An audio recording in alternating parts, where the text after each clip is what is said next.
Hello students, good morning. आज हम आपके 12th स्टैंडर्ड का फर्स्ट चैप्टर स्टार्ट करने वाले हैं जिसका नाम है पार्टनरशिप फाइनल अकाउंट। अब देखो, अगर आप अपनी नोट्स में देखोगे तो फर्स्ट आपको क्वेश्चन देखने को मिलेगा कि what is mean by partnership. अब देखिए, पार्टनरशिप का मतलब क्या होता है। एज ए कॉमन सेंस की बात है, when two or more person come together to start a business.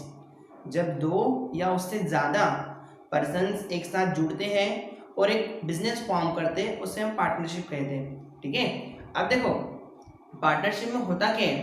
अब पार्टनरशिप जो एक्ट है, यहाँ पे पार्टनरशिप का एक्ट आता है 1932 और इसमें सेक्शन कौन सा लागू होता है, 4। ठीक है। अब देखो, पार्टनरशिप के लिए मिनिमम 2 पर्सन्स की जरूरत रहती है और मैक्सिमम इसमें लगते हैं 50। अब जैसे आप अपनी नोट्स में देखते हो, एज ओल्ड पैटर्न के हिसाब से उन्होंने बोला है कि एज अ मैक्सिमम 20, या फिर बैंकिंग बिजनेस होता है तो उसमें 10% के लिए अलो किया है। लेकिन एज अ एक्ट के हिसाब से यानी ये जो 50% इसमें मैक्सिमम चाहिए, ये एक्ट, ये एज अ कंपनीज एक्ट जो रहता है उसके अंदर डिफाइन किया है। ओके।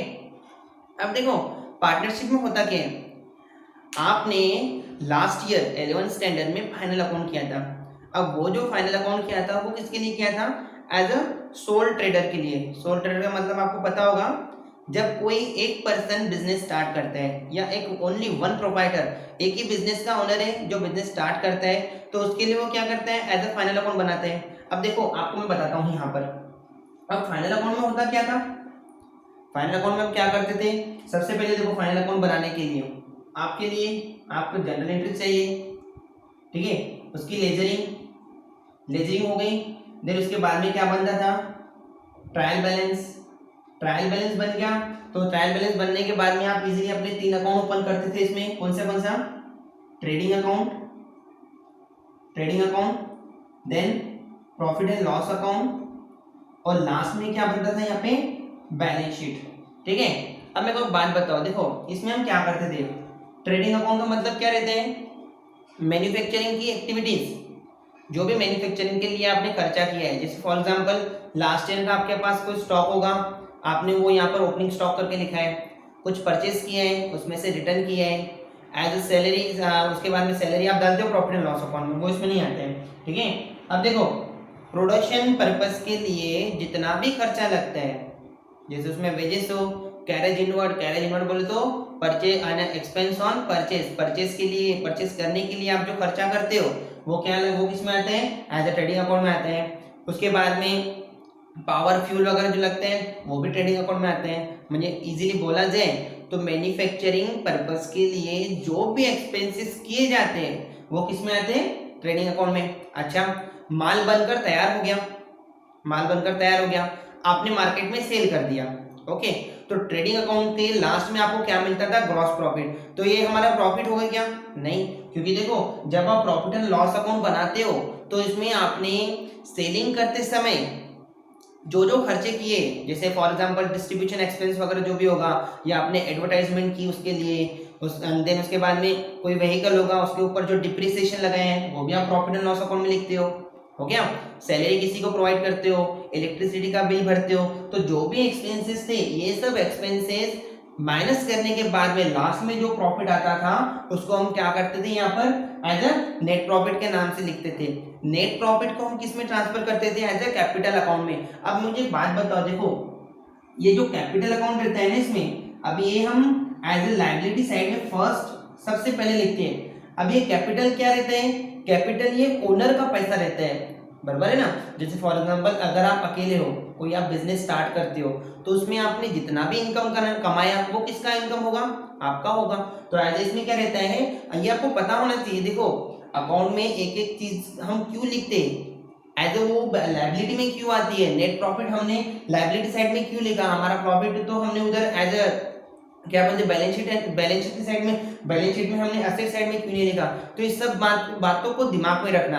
तो देखो ये जो कैपिटल रहता है ना, कैपिटल ये ओनर का कैपिटल रहता है, ओनर अपना पैसा इसमें लगाता है। तो जो भी नेट प्रॉफिट होगा वो क्या आएगा, वो कैपिटल जो ओनर है बिजनेस का उसको जाके मिलेगा। तो हम इसमें क्या करते हैं, नेट प्रॉफिट यहाँ पर प्लस कर देते थे। फिर लास्ट में क्या होता था, एज ए लायबिलिटी और एसेट दोनों की टोटल एज ए टैली होगी, आपका प्रॉब्लम राइट है। ठीक है। तो देखो यहाँ पे क्या होता था, देखो डबल से इधर मैं बता देता हूँ एक बार। ये आपने ट्रेडिंग अकाउंट बनाया, ये आपका ट्रेडिंग अकाउंट, ठीक है।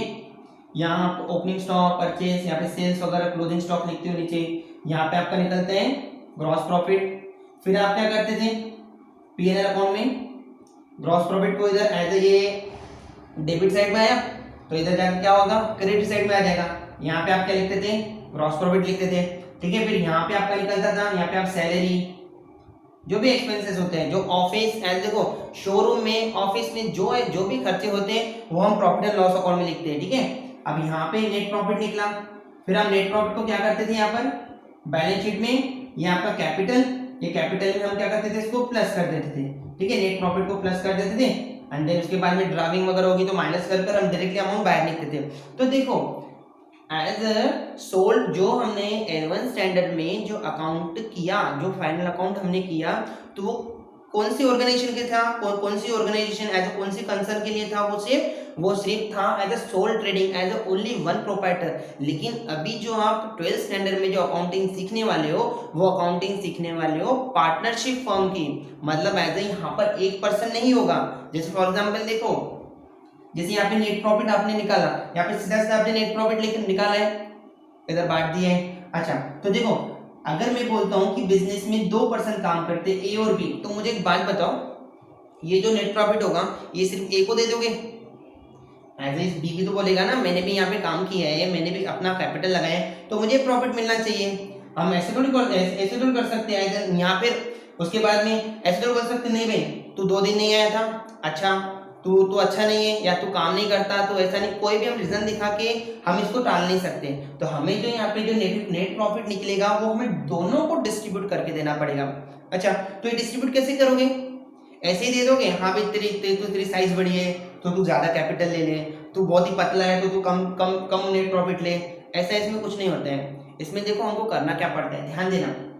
देखो सबसे पहले तो नेट प्रॉफिट ये आपके टोटल एक्सपेंसेस करने के बाद में निकलेगा। अगर इफ सपोज ये जो आपको डिस्ट्रीब्यूट करना है, नेट प्रॉफिट जो डिस्ट्रीब्यूट करना है, तो ये नेट प्रॉफिट निकालते समय आपको पहले टोटल जो भी एक्सपेंसेस है आपको माइनस कर देने के आपके इनकम में से, या आपके पास जो भी रिसोर्स आपकी जो भी टोटल निकलेगी सब एक्सपेंसेस को पे करने के बाद में आपका जो यहाँ पे बैलेंस निकलेगा उसको आप नेट प्रॉफिट बोलते हो। इफ सपोज देखो आपने किसी असेट पर डेप्रिसिएशन नहीं लगाया, ठीक है, तो आप ऐसे नहीं कर सकते हो चलो हम पहले बांट देते हैं जो हमारा शेयर है, उसके बाद में डेप्रिसिएशन को ऐड करते हैं, ऐसा नहीं होता है। इफ सपोज अभी जैसे आप कॉमर्स फील्ड में हो, आप अकाउंटेंट बन गए, आगे चलकर आप सीए बन गए, तो आपको आपके लिए आपकी रिस्पॉन्सिबिलिटी बनेगी कि सामने वालों को आप क्या बोलोगे, नहीं पहले एक काम करो, पहले डेप्रिसिएशन को इसमें ऐड करो, डेप्रिसिएशन को माइनस करने के बाद में जो तुम्हारा प्रॉफिट निकलेगा उसको तुम अपने शेयर के हिसाब से डिस्ट्रीब्यूट करना। तो ठीक है, तो देखो अभी ये जो हमें नेट प्रॉफिट डिस्ट्रीब्यूट करना है, ये नेट प्रॉफिट हम डिस्ट्रीब्यूट करेंगे इनके कैपिटल के रेशो में। क्या?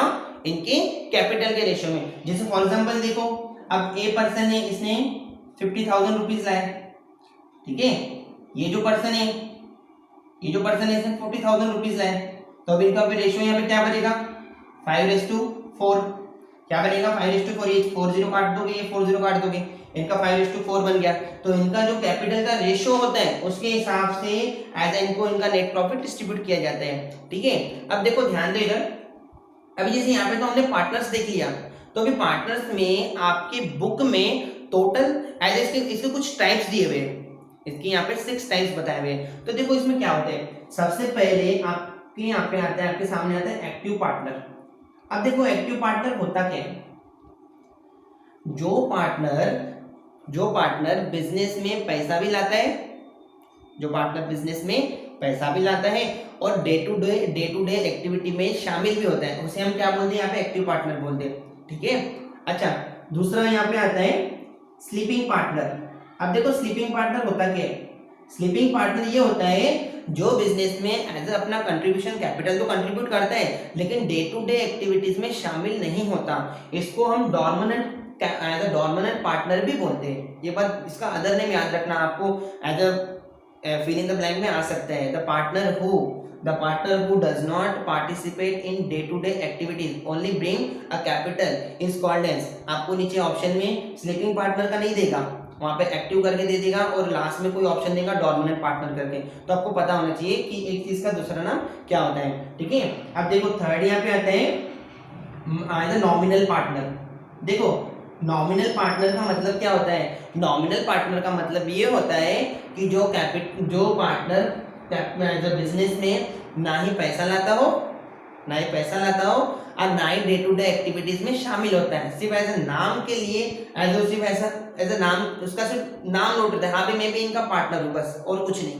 ठीक है, अब यहाँ पे फोर्थ वाला टाइप आता है यहाँ पे एज अ माइनर पार्टनर। अब ध्यान देना, देखो माइनर पार्टनर का मतलब क्या होता है? जिस पार्टनर ने अपनी एज 18 इयर्स पूरी नहीं की है, हम उसे यहाँ पर माइनर पार्टनर बोलते हैं। इसके हिसाब से इसमें अलग से रूल्स रेगुलेशन लागू होते हैं। जैसे फॉर एग्जांपल इसकी लिमिटेड लाइबिलिटी रहती है। अब मैं आपको फीचर्स में बताऊंगा लिमिटेड और अनलिमिटेड लाइबिलिटी क्या होता है। ठीक है, तो देखो जो पार्टनर जिसने 18 इयर्स पूरे नहीं किए अपनी एज के, उसे हम यहाँ पे माइनर पार्टनर बोलते हैं। ओके, नेक्स्ट देखना, partners in profit only.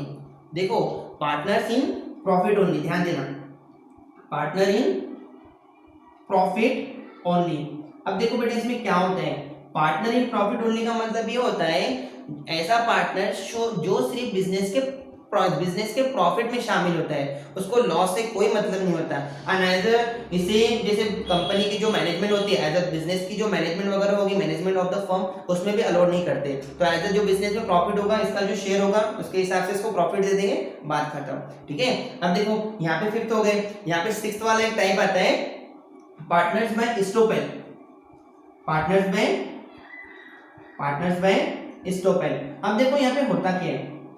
Partners by एस्टोपेल का मतलब ये होता है कि जो partner, the partner who does not bring capital and does not participate in day to day activities as a name, सिर्फ एज अ नाम के प्रति, जैसे आपने नॉमिनल पार्टनर में देखा वैसे ही ये पार्टनर का टाइप रहता है। ठीक है, तो देखो हमने यहाँ पर पार्टनर्स के टाइप देख लिए, समझ में आया अच्छे से।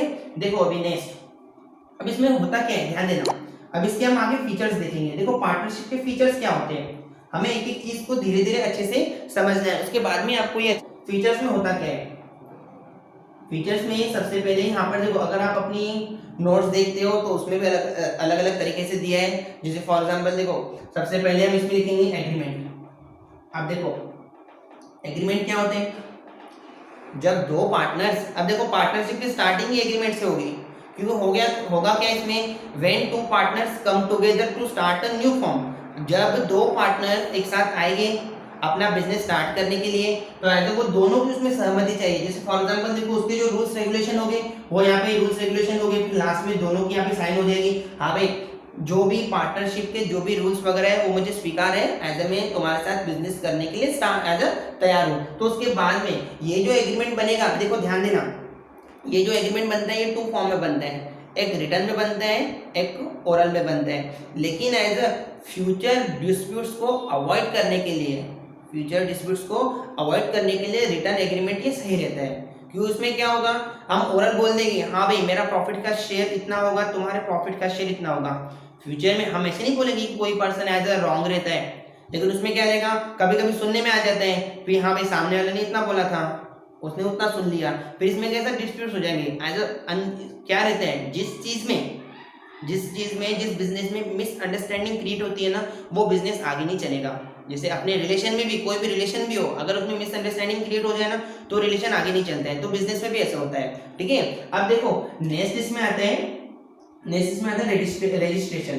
अब ध्यान देना, अब देखो इसमें सबसे पहले तो रजिस्ट्रेशन पार्टनरशिप के लिए कंपलसरी नहीं है, लेकिन अगर कोई पार्टनर्स बिजनेस महाराष्ट्र स्टेट के अंदर चालू करते हैं तो महाराष्ट्र स्टेट में ये कंपलसरी किया गया है। ठीक है, अब देखो रजिस्ट्रेशन में आपके पास क्या होता है, देखो सबसे पहले तो इसका जो रूल्स रेगुलेशन होता है उसके लागू कर आपको है ना एक गवर्नमेंट के थ्रू आपको एक ऐसे हो कि फ्यूचर में आपको कोई डिस्प्यूट्स वगैरह होता है, कुछ झगड़ा वगैरह होता है, तो उसको सॉल्व करने के लिए हाँ भाई आप क्या करोगे, आपने जो यहाँ पे एग्रीमेंट तैयार किया है उस एग्रीमेंट की कॉपी आप रजिस्टर ऑफिस में जमा कर दोगे, तो वहां पे वो रिटर्न कॉपी रहेगी। फिर इसके बाद में अगर कोई पार्टनर्स में कुछ झगड़ा वगैरह होता है कुछ भी कोई भी बात पर होता है तो वो क्या करेगा, हमारा तो एग्रीमेंट हमारा जो बिजनेस वो रजिस्टर्ड है, तो उससे क्या होगा कि एज अ गवर्नमेंट से वो डिस्प्यूट सॉल्व करने के लिए हेल्प ले सकते हैं। तो एज अ रजिस्ट्रेशन ये कंपलसरी नहीं होता है, लेकिन अगर बिजनेस महाराष्ट्र स्टेट में चालू करते हो तो वहां पे ये कंपलसरी कर दिया है। ठीक है, अब देखो अभी मैंने आपको बताया कि लिमिटेड और अनलिमिटेड लायबिलिटी क्या होता है। सबसे पहले ध्यान देना, देखो पार्टनरशिप में जो लायबिलिटी होती है वो अनलिमिटेड होती है। अब देखो आपने अनलिमिटेड लायबिलिटीज, हाँ आपने एज एसपी सब्जेक्ट में पढ़ा होगा अनलिमिटेड लायबिलिटीज वगैरह सेक्रेटरी केस में। तो देखो अनलिमिटेड का मतलब क्या होता है, बिजनेस में अगर समझो लॉस हो गया, बिजनेस करते करते लॉस हो गया, तो इसमें क्या करना पड़ता है, अभी जो अगर बिजनेस की देखो हमको किसका पेमेंट करना है, बिजनेस में कुछ है ही नहीं, प्रॉफिट वगैरह बचा नहीं है, तो यहाँ पे लॉस हो गया। तो लॉस को पूरा करने के लिए पार्टनर्स को क्या करना पड़ता है, अपनी जो प्राइवेट एसेट होती है उसको सेल कर कर भी उनका पेमेंट करना पड़ता है। उसको हम यहाँ पे क्या बोलते हैं, अनलिमिटेड लायबिलिटी। मतलब अगर बिजनेस में पैसे नहीं है फिर भी अगर हमें अपनी लायबिलिटीज को पे करना है, एज हमें एक्सपेंसेस जो भी हमने किए इनकर्ड हो गए उसे हमें पेमेंट करना है, तो इन पार्टनर्स को क्या करना पड़ता है, वो अपने जेब में से पैसा निकाल के वहां पे पेमेंट करेंगे। क्योंकि देखो क्या रहता है, फॉर एग्जाम्पल अगर दो पार्टनर्स बिजनेस स्टार्ट करते हैं तो उसके अंदर कोई ना कोई वर्कर्स भी आएंगे काम करने के लिए। तो अगर बिजनेस में लॉस हो गया तो वर्कर्स थोड़ी पेमेंट करेंगे, वर्कर्स क्या बोलेंगे, हमारी जो सैलरी है हमको दे दो, हमको जाने दो, अभी जो आपको लॉस हुआ है वो आप देखते बैठो। तो इन पार्टनर्स को क्या करना पड़ता है, अगर बिजनेस में लॉस हो गया तो अपने जेब में से पैसे निकाल के उनका पेमेंट करना पड़ता है, उसे बोलेंगे हम यहाँ पे अनलिमिटेड लायबिलिटीज। ओके, ध्यान देना, देखो यहाँ पे एक सबसे बड़ी बात आती है sharing profit, sharing profit and loss, sharing profit and loss, ये सबसे इंपॉर्टेंट बात होती है जो पार्टनरशिप में सबसे पहले डिस्कस होनी चाहिए। क्या रहता है, देखो शेयरिंग प्रॉफिट एंड लॉसेस, देखो मैक्सिमम देखा जाए जो डिस्प्यूट जो झगड़े वगैरह होते हैं वो प्रॉफिट के ऊपर ही होते हैं कि हाँ भाई हर किसी को क्या लगता है कि मुझे ज्यादा मिले, हर किसी को हर पर्सन को लगता है मुझे ज्यादा मिले। तो इसमें क्या होगा, एज अ प्रॉफिट ये जो शेयरिंग प्रॉफिट एंड लॉस का जो रेशियो रहता है ये प्री डिटरमाइंड हो जाता है। एज अ पार्टनरशिप स्टार्ट करते हैं ना तब ये वहां पे डिटरमाइन कर देते हैं। अब सबसे पहले देखो ध्यान दो, अगर आपने कोई बिजनेस स्टार्ट किया, ध्यान देना, आपने कोई बिजनेस स्टार्ट किया उसमें आपको 5 लाख रुपए का, अभी ए और बी दो पार्टनर्स थे, इसमें आपको 5 लाख रुपए का यहाँ पे प्रॉफिट हुआ, तो इसमें क्या होगा, अगर इनका जो रेशियो है वो है 4:1, ए का 4 है, इसका बी का 1 है, तो इसमें क्या होगा, इसको 4 लाख रुपीज मिल जाएंगे, इसको 1 लाख रुपीज मिलेगा। तो वैसे ही देखो, लेकिन इस जो मैंने यहाँ पे स्टेटमेंट लिखा है यहाँ पे प्रॉफिट के साथ में एक और चीज दी है, क्या, लॉस। देखो लॉस में क्या होगा, जैसे कि इसको प्रॉफिट ज्यादा मिलेगा वैसे इसको लॉस भी ज्यादा भरपाई करनी पड़ेगी। तो देखो अगर लॉस हो गया तो फिर तो ये तो खुश हो जाएगा, क्यों खुश हो जाएगा, क्योंकि इसको 4 लाख रुपए भरने पड़ेंगे, मेरे को तो 1 लाख रुपए भरना पड़ेगा। तो ऐसे देखो इसमें ना जितनी प्रॉफिट की अनसर्टेनिटी है उतनी लॉस की भी रहती है। वो एज एक्टिविटी के ऊपर भी डिपेंड करता है कि हम कैसे एक्टिविटी करते हैं, बिजनेस को कैसे एक्सपांड करते हैं, हमारे जो खर्चे होते हैं वो हम सोच समझ के करते हैं कि नहीं करते। तो एज इनका जो प्रॉफिट एंड लॉस का जो रहता है ना वो शेयरिंग रहता है इनके कैपिटल के रेशियो के हिसाब से। आपको धीरे धीरे जैसे चैप्टर आगे चलेगा आपको मैं समझा दूंगा कि कैपिटल का रेशियो कैसे निकालेगी, क्या करेगी। ठीक है, अब देखो ये तो हो गया। अब नेक्स्ट आपके नोट्स में एक पॉइंट दिया है, इसमें देखो डिसोल्यूशन। अब डिसोल्यूशन का मतलब क्या होगा, बिजनेस की समाप्ति करना। अब बिजनेस की समाप्ति कब होगी, जब दोनों में डिस्प्यूट बढ़ जाएंगे, दोनों में क्या हो जाएगा, डिस्प्यूट बढ़ जाएगा। तो इसके लिए देखो मैंने आपको यहाँ पे क्या बोला, रजिस्टर करना, क्योंकि रजिस्टर हमने कभी पार्टनरशिप को कर दिया और उसके बाद में अगर हमारे पास यहाँ पे रिटर्न एग्रीमेंट है तो ऐसे झगड़े होने की बात ही नहीं है, क्योंकि उसमें सब लिखा रहेगा ना ऊपर से, चाहे फिर उसमें 10 पार्टनर हो या 20 पार्टनर हो। अनेक बात जो मैंने आपको स्टार्टिंग में बताई, maximum as a companies act के हिसाब से, ध्यान देना कंपनीज एक्ट के हिसाब से, पुराना एक्ट क्या था 1956, अभी उसमें अमेंडमेंट हुई है। तो देखो कंपनीज एक्ट के हिसाब से इसमें 50% चाहिए, और देखा जाए तो 50 लोग मिलकर पार्टनरशिप करना ये बहुत बड़ी बात होती है। तो इससे अच्छा वो यहाँ पे क्या करेंगे, अपनी कंपनी को स्टार्ट कर देंगे। लेकिन यहाँ पे देखो ये जो एग्रीमेंट या रजिस्ट्रेशन इसका हो रहा है उसका फायदा ये होता है कंपनी डिसॉल्यूट नहीं होती। क्योंकि देखो गवर्नमेंट क्या चाहती है, गवर्नमेंट चाहती है कि आपका बिजनेस बंद हो जाए, क्योंकि अगर आप 2 जनों का बिजनेस बंद हुआ या आप 10 जनों का बिजनेस बंद हुआ तो इसमें अनएम्प्लॉयमेंट क्रिएट हो जाएगी। क्यों, क्योंकि अगर देखो 2 ए और बी पर्सन भी कभी बिजनेस स्टार्ट करते तो उन्होंने कुछ ना कुछ वर्कर्स को काम पे रखा होगा, बराबर है। आप बिजनेस कर रहे हो, आप पैसा कमा रहे हो, तो आपके थ्रू इनकम टैक्स जो होगा, टैक्स वगैरह होगा, वो भी आप गवर्नमेंट को पे कर रहे हो। एंड गवर्नमेंट क्या चाहती है कि उनको ज़्यादा से ज़्यादा टैक्स मिले, तो गवर्नमेंट क्या करती है, इसका है ना, इसके लिए उन्होंने क्या किया कि आप एग्रीमेंट तैयार कर लो। अगर आप एग्रीमेंट तैयार करते हो तो झगड़ा नहीं होगा, झगड़ा नहीं होगा तो बिजनेस बंद नहीं होगा, और बिजनेस बंद नहीं होगा तो गवर्नमेंट का इनकम भी स्टार्ट रहेगा, और सबसे बड़ी बात एम्प्लॉयमेंट भी क्रिएट होगी, बराबर है ना। तो देखो इसके लिए यहाँ पे एग्रीमेंट को ज्यादा मस्ट किया गया है। ओके, देखो यहाँ पे ये हो गया। अब ध्यान देना आगे पार्टनरशिप में और क्या होता है। देखो इसमें क्या होगा, अभी हमने यहाँ पे मैंने आपको सबसे पहले ये समझा दिया। अभी आप पार्टनरशिप फाइनल अकाउंट में सेम एक्टिविटी करोगे, देखो इसमें कोई चेंज नहीं है। आपको यहाँ पे जनरल एंट्रीज करनी है, करो, लेजरिंग करनी है, लेजरिंग भी आपको करनी है यहाँ पे। उसके बाद में आपको यहाँ पे ट्रायल बैलेंस भी बनाना है, ठीक है। अगर देखो बेटा आपने यहाँ पे ट्रायल बैलेंस क्रिएट बना दिया, उसके बाद में आप यहाँ पे क्या करोगे, ट्रेडिंग अकाउंट बनाओगे। यहाँ पे क्या बनाओगे, ट्रेडिंग अकाउंट। यहाँ पे क्या बनेगा, यहाँ पे आगे बनेगा profit and loss account. Last आपकी यहाँ पे बैलेंस शीट ही बनेगी। देखो मैंने डबल लिख लिया, उसमें समझा देता था लेकिन आज मैं डबल लिख लिया यहाँ पे। लेकिन जो आपका नेट प्रॉफिट निकलेगा, आपका जो यहाँ पर नेट प्रॉफिट निकलेगा, ये दोनों पार्टनर्स को आप डिस्ट्रीब्यूट करके दोगे, दोनों पार्टनर्स को आप डिस्ट्रीब्यूट करके देंगे। और आपको देखो एक बात और बता देता हूँ, जैसे ध्यान देना, जैसे आपने देखो बेटा यहाँ पे ये ट्रेडिंग अकाउंट बना दिया ना, ये आपने यहाँ पे प्रॉफिट एंड लॉस अकाउंट बना दिया, लास्ट में आपने यहाँ पे बैलेंस शीट बना दी। अब मैं आपको एक बात बताना चाहूंगा, जैसे कि आप सीए वगैरह के नोट्स में देखोगे आगे, तो आपको पार्टनरशिप फाइनल अकाउंट में ना यहाँ पे ये इस जगह पर और एक अकाउंट क्रिएट करके देंगे। वो कौन से नाम का देंगे, profit and loss appropriation account. Appropriation का मतलब क्या होता है, ध्यान देना, एप्रोप्रिएशन का मतलब होता है डिस्ट्रीब्यूशन।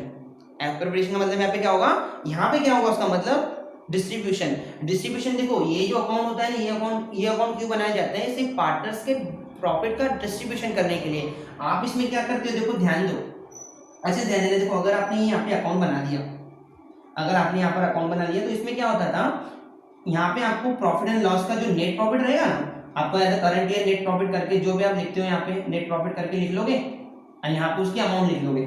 ये बाहर आपने इसकी अमाउंट लिख ली, ध्यान देना, देखो आपने बाहर इसकी अमाउंट लिख ली। अब यहाँ पर पर्टिकुलर जो आपकी अमाउंट आई, ये अमाउंट को फिर क्या होता था, फिर हम इनके रेशियो में, जैसे फॉर एग्जांपल देखो यहाँ पे 3 पार्टनर्स हुए, ऐसे समझो 3 पार्टनर्स है, ये कितना देखो, तो इनके रेशियो में डिस्ट्रीब्यूट होता था। जैसे फॉर एग्जांपल देखो ए, बी और ये सी। अब जैसे फॉर एग्जांपल लाख रुपए प्रॉफिट हुआ है, तो लाख में से 40,000 रुपीज ये ले लेगा, ये यहाँ पे क्या लेगा 30 लेगा, और यहाँ पर ये 30 ले लेगा। तो आप टोटल करो, देखो इसकी कितनी होती है ना 1 लाख रुपीज। तो देखो बेटा इसमें ना एप्रोप्रिएशन ओपन करते हैं, लेकिन आपके जो अभी जो आपके पास जो नोट्स है, अब जो आप एज ए प्रिपेयर करोगे 12th स्टैंडर्ड में, उसमें उन्होंने क्या किया है, ध्यान देना। अब देखो हमें क्या करना है, ध्यान दो, आप ये बनाते हो तो बहुत ही अच्छी बात है, लेकिन हमको क्या करना है, हमको हमारी नोट्स के हिसाब से चलना है। आपको नॉलेज हर बात का होना चाहिए, क्योंकि देखो अगर मैं आपको यहाँ पर अभी सिखाता हूँ, अगर आपने दूसरा कोई वीडियो देख लिया पार्टनरशिप फाइनल अकाउंट का, उसमें समझो उसने एप्रोप्रिएशन बताया, तो आप क्या बोलोगे कि सर ये तो हमको आपने बताया ही नहीं। तो यहाँ पे मिसअंडरस्टैंडिंग क्रिएट मत करना, क्योंकि बेटा देखो आपके नोट्स में क्या किया है, आपकी जो नोट्स है ना, उसमें जो भी ये यहाँ पे क्रिएट नहीं किया है, वहाँ पे उन्होंने क्या किया है, यहाँ पे जो नेट प्रॉफिट निकलते हैं, उस नेट प्रॉफिट के अमाउंट डायरेक्टली बाहर लिखकर, जैसे फॉर एग्जांपल 1 लाख रुपीस बाहर लिखकर, यहाँ पे ए जो होगा उसका प्रॉफिट लिखा है, बी का लिखा है, और सी समझो रहा तो उसका लिखा है। और आपकी जो बैलेंस शीट है, देखो यहाँ पे बना के दिखाता हूँ मैं, ये आपकी जो बैलेंस शीट है, ये आपकी लायबिलिटी साइड है, ये आपकी एसेट साइड। तो लायबिलिटीज में हम जैसे फॉर एग्जांपल एज कैपिटल, क्या एज कैपिटल, इसका समझो जो कैपिटल होगा वो लिखा है, उसमें यहाँ पे नेट प्रॉफिट प्लस करेगा, नेट प्रॉफिट को प्लस करेगा। फिर जो ड्राइविंग वगैरह होगी उसको हम प्रॉब्लम के हिसाब से देख लेंगे। फिर यहाँ पे बीस कैपिटल, यहाँ पे बी का कैपिटल आएगा, उसमें नेट प्रॉफिट प्लस करेगा। तो मतलब बोलने का मतलब ये कि आपके नोट्स में जो दिया है वो इसके हिसाब से दिया है, तो हमको ये अच्छे से मार्क्स को अचीव करना चाहते हैं, तो हमको उसके हिसाब से चलना पड़ेगा, ठीक है। तो देखो आपको अभी से चेंज क्या करोगे, अब एक बात रहती है अकाउंट में, एक फायदा है कि आपने जो रूल्स 11th स्टैंडर्ड में पढ़े वो है आपको 12th स्टैंडर्ड में, अब उसको वैसे ही आगे क्योंकि जनरल एंट्री कभी चेंज नहीं होगी क्या कभी चेंज, जैसे रियल अकाउंट को बोलते हो what debit what comes in, credit was goal out, तो ये कभी चेंज होगा क्या, बिल्कुल चेंज नहीं होगा। तो इसमें फायदा है, सिर्फ आएगा 5 to 10% का, आगे धीरे धीरे आप स्टैंडर्ड आगे बढ़ते जाओगे तो 5 to 10% का उसमें चेंजेस होता है। तो ठीक है, तो यहाँ पे देखो ये मैंने आपको पूरा यहाँ पे पार्टनरशिप का मतलब क्या होता है, पार्टनरशिप में हमको क्या क्या करना है, पार्टनर्स के टाइप्स बता दिया, पार्टनरशिप के फीचर्स बता दिए। तो देखो अभी जो हमारा नेक्स्ट जो वीडियो आएगा उसमें हम इसके ऊपर फर्स्ट प्रॉब्लम देखेंगे।